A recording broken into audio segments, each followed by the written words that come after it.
दिनचर्या कोई पकड़ लीजिए, एक आज्ञा पालन कीजिए। अगर 100 आज्ञा ना पालन करने की सामर्थ्य आ जाए तो बताना, एक कोई आज्ञा पालन कर लीजिए, वो 100 आज्ञा पालन, और एक आज्ञा उल्लंघन कर दीजिए, 100 आज्ञाओं से आपको नीचे गिरा देंगे। एक दिनचर्या पालन कर लीजिए, आप अपने मन को आज्ञा पर लगा दीजिए, एक दिनचर्या पालन कर लीजिए। कौन सी दिनचर्या ऐसी कठिन है जो आप पालन नहीं कर सकते? मैंने एक यूरोप का आदमी था, वो बहुत अमीर था। वो मरते समय घर वालों को कहा कि मैं एक वसीयत लिखा है, वो मुझे पढ़ने को मिली उस दिन। पूज्य नारायण स्वामी जी कह रहे हैं, उसमें कोई रुपया पैसा की वसीयत नहीं थी। उसने एक बहुत मोटे अक्षरों में शब्द पूरा खाली, पूरी डायरी खाली, केवल एक शब्द, और कहा मैं ये वसीयत आप लोगों को लिखकर, time is money in the world. सही शब्द है कि गलत है? वो वर्ड होगा, हाँ, क्योंकि ज्यादा पढ़े लिखे। Time is money in the world. दुनिया में सबसे बड़ी संपत्ति समय है। दुनिया में सबसे बड़ी संपत्ति समय है। जब से मैंने ये पढ़ा तो इस दास ने समय की सदैव कद्र की है, हर समय को सार्थक किया है। या निरर्थक करने में समय की सार्थकता समझ रहे हैं। निरर्थक सोना, निरर्थक बातें करना, बिना भजन के जो सेकंड गया व्यर्थ गया।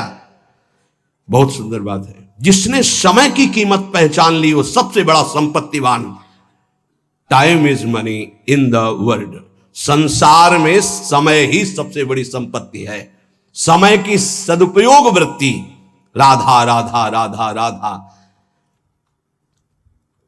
इसको पाबंदी में बांधिए, तुम्हारा लोक परलोक दोनों सुधर जाएगा। समय को एक, इस समय ये, इस समय ये, इस समय ये, इस समय। परसों जब इसी का सत्संग हुआ था तो ये हुआ था कि यदि आपने किसी को 5 बजे का समय दिया तो 5 मिनट पहले पहुंच जाइए। यह साधक का लक्षण होता है। अगर 3:30 बजे से वाणी पाठ होता है तो आपको यहां 3, सवा 3 बजे ही उपस्थित हो जाना चाहिए।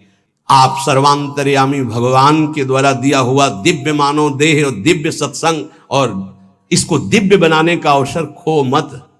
नहीं, ये सोने के लिए नहीं, ये व्यर्थ के लिए नहीं, ये मुंह दिखी करने के लिए नहीं है, ये अंता से पालन करने के लिए है। जब से मैंने ये शब्द पढ़ा था, time is money in the world, तो अपने जीवन में कभी 1 मिनट भी व्यर्थ नहीं खोने दिया। 1 मिनट भी। देखो, यही लगन नींद पर विजय प्राप्त करवाती है। यही लगन कि मुझे समय बर्बाद नहीं करना, जितना अधिक से अधिक भजन। पता नहीं आज शाम हो कि ना हो, हम क्यों अपने इस दिव्य समय को नष्ट करें। पर लोग समय कटता नहीं है इसलिए टेलीविजन और कई कई प्रकार की बहिर्मुख वृत्तियों को स्वीकार करते हैं कि समय काटना है।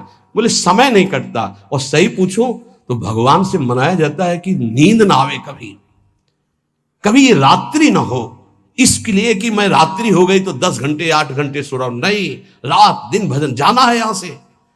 पता नहीं आप लोगों के दिमाग में है कि नहीं है। हर समय बात है कि जाना है। कोई भी मिनट आखिरी हो सकता है, बिल्कुल चलो, जाना है। फिर किस बात के लिए उदास हो जाना, निराश हो जाना, क्योंकि ये पक्का पता मुझे जाना है। कहां जाना है? लाडली जी के पास जाना है, जिनके लिए तरस रहे हैं उनके पास जाना है। तो उसमें कोई भय है क्या कि जाना?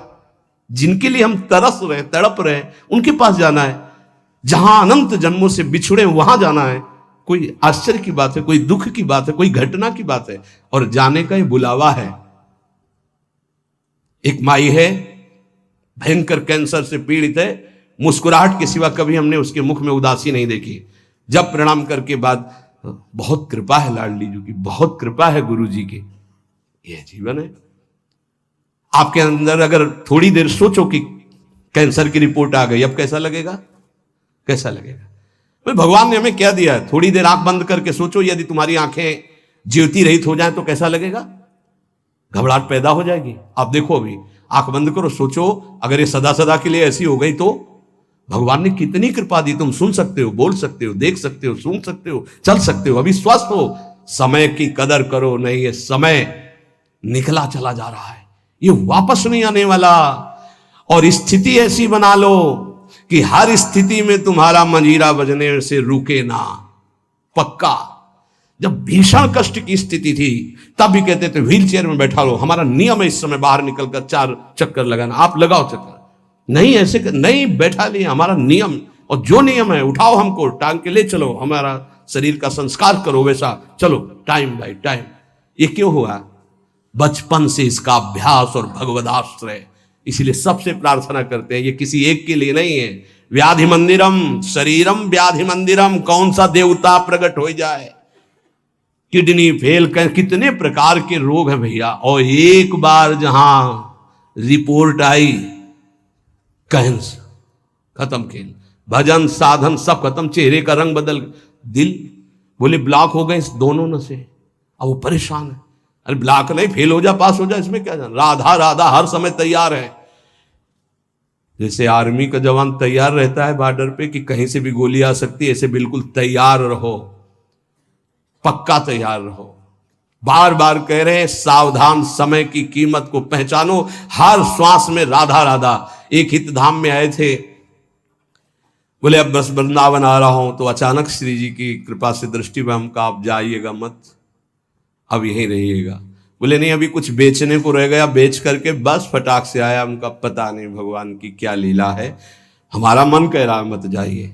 बोले नहीं महाराज, अभी जब कई महीना नहीं आए तो परिचय के जो आते थे पूछा, तो उन्होंने बताया उनका एक्सीडेंट हो गया, कई जगह से उनके अंग टूट चुके हैं वैसे। फिर जब आए थे तो एम्बुलेंस में आए थे कई महीने बाद, तो रो रहे थे। हमका भगवान प्रारब्ध टालना चाहते थे पर प्रारब्ध प्रबल हो गया, आप आज्ञा पर महत्व नहीं दिए, और वो ऐसी परिस्थिति अब कभी नहीं आ सकते। बड़े स्वस्थ और चलते फिरते, सूचना मिली कैंसर, 2 महीने में हालत खराब, पर वो तो समर्पित थे, तो यहाँ वेदांत हॉस्पिटल में आके धाम बेसरी।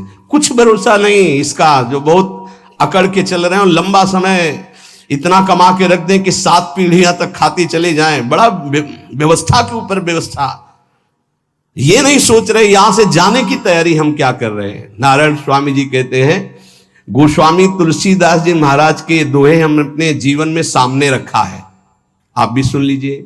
सत्य वचन आधीनता परतीय मातु समान, इतने में हरि ना मिले तो तुलसीदास जवान। मैं इस बात की गारंटी लेता हूं कि यदि आप वाणी से सत्य बोलेंगे और भगवान की अधीनता और पराई माता बहनों के मात्र दृष्टि से, तो तुम्हें भगवान मिल जाएंगे पक्का। इतने में ना मिले तो इसकी जमानत मैं लेता हूं, गारंटी मैं लेता हूं, निश्चित भगवान मिलेंगे। मैंने बहुत इस दोहे को सामने रखा है, सत्य वचन और भगवान की आधीनता और परती मात समान, इतने में हरि ना मिले तो तुलसीदास जमान। आधीनता का साधन एकमात्र भगवान का दृढ़ भरोसा। जब मैं गोमती नदी के किनारे भजन किया, नारायण की आज्ञा से, अलग अलग आज्ञा होती जाती थी भगवान की, तो वहां से चाहे वो हिंदू हो, चाहे वो मुसलमान हो, चाहे ईसाई हो, कोई भी निकले, हमको सबको नारायण दिखाई दे, सब में नारायण दिखाई देते थे। सबकी चरण रज माथे पे लगाता, सबकी चरण रज माथे पे लगा। अगर कोई इस साधन को कर ले तो बहुत जल्दी देहाभिमान गलित हो जाए। पूज्य राधा बाबा जी ने भी वर्णन किया कि मुझे और किसी से द्वेष नहीं था, अंग्रेजों से द्वेष था, क्योंकि इन्होंने जब हमारे देश पर अधिकार किया तो बहुत अत्याचार किया। उसमें पूज्य बाबा भी देश स्वतंत्रता के उसमें जेल में गए थे, तो उन्होंने देखा था कैसे भारतवासियों के साथ बर्ताव होता है। बूटों में कीलें गड़ी हुई थी, बाबा के जीवन चरित्र में पढ़ा, तो जो उनके सामने सर न झुकाता, गिरा के छाती की पसुरियों पर ऐसे कूदते और बड़ी बुरी दशा से उसको मारते थे। बाबा का भी, बाबा ने जब पीछे से आ रहा था अधिकारी, तो बाबा ने सर नहीं झुकाया कि चाहे मार डाले, मैं इसके विदेशी के आगे सर नहीं झुकाऊंगा। तो बस पीछे वाले ने कहा झुका दो, उन्होंने कहा नहीं कटवा सकता हूं, झुका नहीं सकता। राधा बाबा बड़े जिद्दी स्वभाव के थे। इतने में जो ही नंबर बाबा का आया, वो सामने आने वाला था, तो ऑफिस में कुछ ऐसा बड़ाम से हुआ, क्या हुआ क्या हुआ, भगा। तो उस दिन फिर दूसरे दिन ट्रांसफर हो गया दूसरी जेल। तो बाबा को बहुत घृणा थी, गोरा देखते ही अंदर से उनको जलन पैदा हो जाती है कि हमारे हिंदुस्तानियों पर इतना अत्याचार करने वाले ये। अंदर से आया कि भगवान की प्राप्ति करनी तो अजात शत्रुता आनी चाहिए, ये ठीक नहीं। तो गंगा के किनारे घाट पे बैठ जाते, और जब कोई जैसे अंग्रेज निकलता तो चरण धूलि माथे पे लगाते, वो कोई पैसा चढ़ा देता तो छोड़ के चल देते। तो एक दिन जब भगवान ने देखा कि अंग्रेजों के प्रति घृणा खत्म हो गई, तो एक अंग्रेज आया और बाबा की जो भद्र करवाई हुई सर थूक दिया होगा। तो उनका गोरे ठाकुर अब ईर्ष्या आपसे या द्वेष आपसे या घृणा नफरत नहीं हो सकती, आप ही हो। बस अंदर से वृत्ति गायब हो गई और हुआ काम हो गया, अब मुझे इसकी जरूरत नहीं। तो यहां ये कह रहे कि दास ये कहता है कि यदि सबके प्रति, देखो महापुरुषों के वचन है, यहां अगर परम पद में आरूढ़ होना है, भगवत प्राप्ति करनी है, तो सर्वान वस्तुतया निरीक्ष परम स्वाराध्य बुद्धिर्मम। बहुत कठिन बात है। नारायण नारायण। एक बार दास से कोई बिगड़ा तो दास ने सर झुका दिया और कहा पादुका उतारो और इस पर प्रहार करो। फिर भी हे नाथ, आपसे द्वेष नहीं हो सकता। कैसे कोई इन महापुरुषों को समझे। पैर का जूता निकालो और सिर को खूब पीटो, ये सिर भी आपका है, नाथ आप ही हो। ये स्थिति है, ये स्थिति है, नाथ आप ही हो। आज तक परिस्त्री को आंख उठाकर कभी काम भाव से नहीं देखा। क्या महापुरुषों ने करुणा करी कि अपनी स्थिति बताई। जब कभी मन ने साधन काल में आकर्षण किया तो हमने ऑपरेशन करके दिखाया मन को कि क्या है। चमड़े से ढका हुआ शरीर, मांस हड्डियां, मूत्र द्वार, मल भरा हुआ उदर में, फौरन मन भागा और नारायण की शरण में गया। ये क्यों लिख रहे हैं? साधकों के लिए। कभी कोई पाप कर्म, नारायण तब अजपा जा। आपसे प्रार्थना है जब आपका मन ऐसे करे तो ऑपरेशन करके मन को दिखाए कि कुछ नहीं है, व्यर्थ में क्यों समय नष्ट करोगे, क्यों हृदय मलिन करोगे। जो नियम तुम स्वयं स्वीकार किए हो या गुरुदेव ने दिए हो, उसे कभी भी किसी भी स्थिति में नहीं छोड़ना चाहिए। चाहे सुखद परिस्थिति हो, चाहे दुखद परिस्थिति हो, आप उपस्थित हैं उस समय। चाहे वो भजन का हो, चाहे वो सेवा का हो, चाहे वो व्यवहार का हो, आप ध्यान दीजिए, आपको परमार्थिक बहुत लाभ होगा यदि आप ऐसा करेंगे। भगवान की जो इच्छा है उसमें तुम राजी होना सीख जाओ। ये बात हमने एक, जैसे यूरोप की उससे ऐसे हमने एक, अब हमको तो ज्यादा अंग्रेजी आती नहीं, let the will of God be done, DONE done. हाँ भाई, हम तो ज्यादा पढ़े कि जो भगवान की इच्छा है उसमें अपनी इच्छा को मिला दो। मैंने ये सूत्र अपनी डायरी पे लिखा। हमारे यहां चतुराशी जी में, ये तो अंग्रेजी से लिखा, हिंदी से, जोई जोई प्यारो करे सोई मोहि भावे। ये सूत्र है, अगर इसको स्वीकार कर लिए, समस्त चिंताओं से मैं मुक्त हो गया इस सूत्र से। भगवान की जो इच्छा है उसमें अपनी इच्छा मिला दो। लेकिन इतना भजन होना चाहिए कि ये पता चले कि भगवान की इच्छा है कि मेरी इच्छा है।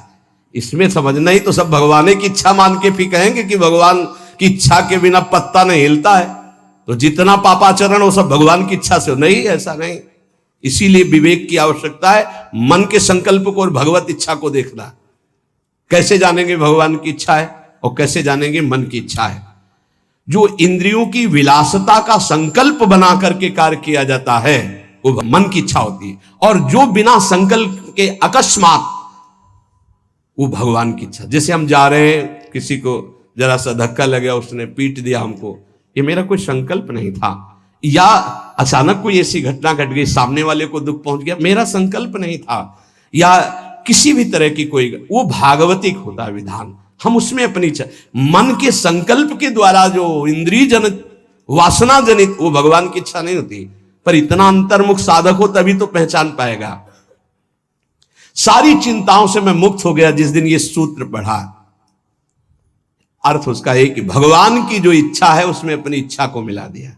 जोई जोई प्यारो करे सोई मुहि भावे।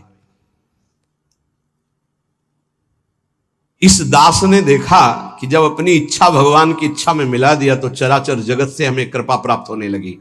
जहां पर कृपा राम की हुई ता पर कृपा करे सब कोई। अपनी इच्छा ही भगवत कृपा में बाधक है। अगर अपनी इच्छा भगवत कृपा में मिला दे तो चराचर जगत से भगवान कृपा करने लगेंगे। योग वासिष्ठ में इस दास ने एक सूत्र पढ़ा, पुरुषार्थ ही परम दैव है। दैव, दैवी शक्ति। प्रारब्ध को लेकर बैठ जाना, अब जो लिखा होगा वही हो जाएगा, हमको कर नहीं। जब दास ने योग वासिष्ठ में यह सूत्र पढ़ा कि पुरुषार्थ ही परम दैव शक्ति है, तो इस दास ने इसका अनुभव करने के लिए प्रयासशील, पुरुषार्थ ही सब कुछ है। रात दिन एक करके भजन करो, देखो सब पर विजय प्राप्त हो जाएगी। कभी कभी प्रारब्ध बाधा पहुंचाने की चेष्टा करता है, पर प्रबल पुरुषार्थ प्रारब्ध को रौंद देता है। प्रबल पुरुषार्थ, पुरुषार्थ जो साधन भजन मिला है इसमें प्रयत्नशील। यहां कह रहे हैं कि भगवान की कृपा प्राप्त करने के लिए पुरुषार्थ, प्रबल पुरुषार्थ, प्रबल पुरुषार्थ ही भगवान के सिद्धांत की अनुभूति कराता है।